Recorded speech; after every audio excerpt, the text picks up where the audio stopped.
ભાજપ પ્રદેશ પ્રવક્તા અનિલ પટેલે વંદે માતરમ ગીતને દેશની આઝાદીના ઇતિહાસ સાથે જોડાયેલ ગણાવીને તેને આપની ઓળખ સમાન ગણાવ્યું છે.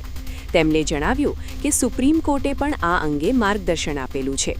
ભાજપ પ્રદેશ કાર્યાલયમાં એક અનોખી પરંપરા શરૂ કરવામાં આવી છે, જેના અંતર્ગત તમામ કાર્યોની શુભ શરૂઆત હવે વંદે માતરમ ગીત સાથે કરવામાં આવે છે. આ પહેલનો મુખ્ય ઉદ્દેશ્ય કાર્યકર્તાઓમાં દેશભક્તિનો સંદેશ પહોંચાડવાનો છે. અનિલ પટેલના મતે આ ગીત માત્ર શબ્દો નથી, પરંતુ રાષ્ટ્રભક્તિની ચેતના છે. દરેક કાર્યક્રમ કે બેઠક પહેલા વંદે માતરમનું ગાન કરીને ભાજપ પોતાના કાર્યકર્તાઓમાં રાષ્ટ્રવાદની ભાવનાને વધુ પ્રબળ બનાવી રહ્યું છે. જો વંદે માતરમ એ આઝાદીના ઇતિહાસથી એક આપણી ઓળખ છે.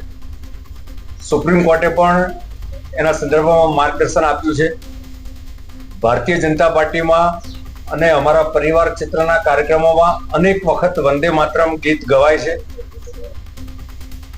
ભાજપા પ્રદેશ કાર્યાલય ખાતે છેલ્લા ઘણા દિવસોથી માનનીય યશસ્વી અધ્યક્ષ શ્રી જગદીશભાઈના માર્ગદર્શનમાં અમારા કાર્યાલયનો સ્ટાફ પરિવાર જ્યારે કાર્યાલયમાં આવે છે ત્યારે એમના કામની શુભ શરૂઆત વંદે માતરમના ગીતથી થાય છે.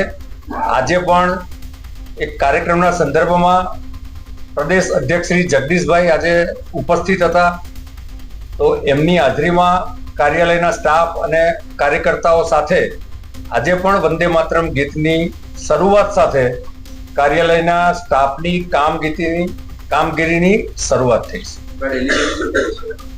આ વંદે માતરમનું ગીત એ કાર્યાલયમાં કોઈ પણ કામની શરૂઆત સવારે વંદે માતરમના ગીતથી થશે એ પ્રકારની પરંપરાનું આયોજન નક્કી થયેલું.